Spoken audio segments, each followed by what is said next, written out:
Madam Chair, as well as Ranking Member Davis for holding this hearing.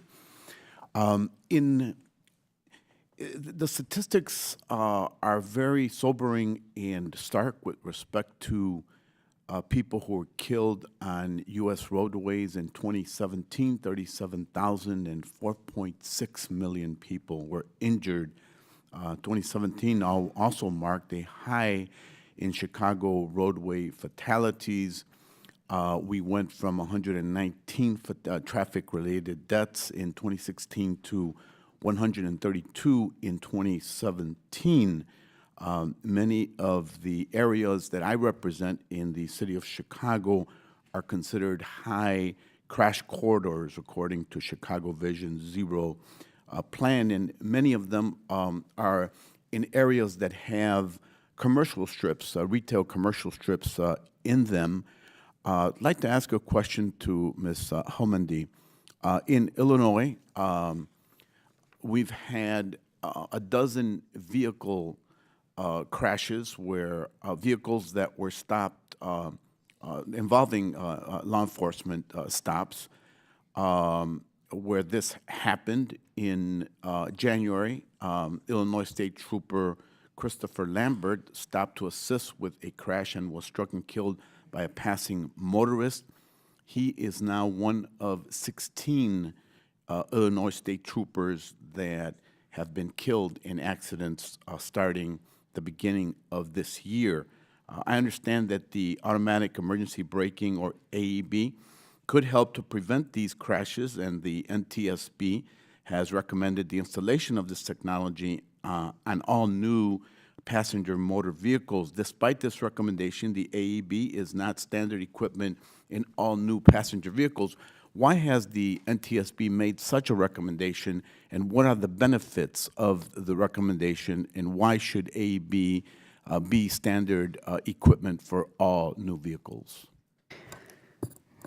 The NTSB has issued several recommendations regarding collision avoidance, including AEB and forward collision warning, to prevent deaths such as the one that you mentioned in your statement just a minute ago. The National Highway Traffic Safety Administration has not implemented those recommendations, and they're crucial for preventing fatalities and injuries. And so we are hopeful that they will move forward on those. Thank you. For Mr. Smith, according to Forbes, 10 automakers will be equipping half of their vehicles in 2018.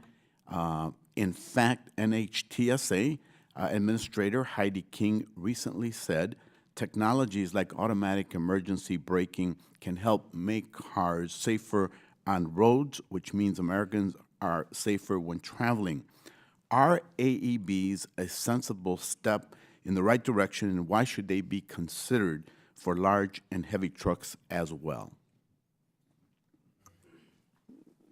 The work that we've done indicates that, in fact, that's important technology, and we'd suggest looking at all the technologies that are out there and being developed. But this is particularly an important one to help reduce the rate of fatalities, and we'd also encourage it being looked at in our commercial vehicles as well as an important way to reduce those fatalities. So we certainly think this is one of, as you think about those big impacts, one of those areas where you can have big impact in terms of reducing fatalities. Is it your sense that we're on the cusp of a significant breakthrough in safety if recommendations like those you've made are actually implemented?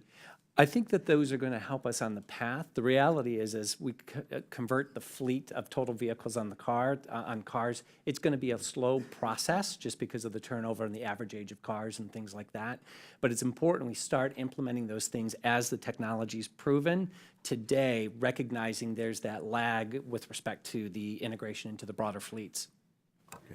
Thank you, Madam Chair. I yield back my time. Can I add one thing to that, Congressman? Sure. Those technologies are available today, and we know from research that they are proven and to save lives. And so what the NTSB has said is that they should be standard on all vehicles. Unfortunately, in many vehicles, you have to pay for safety upgrades.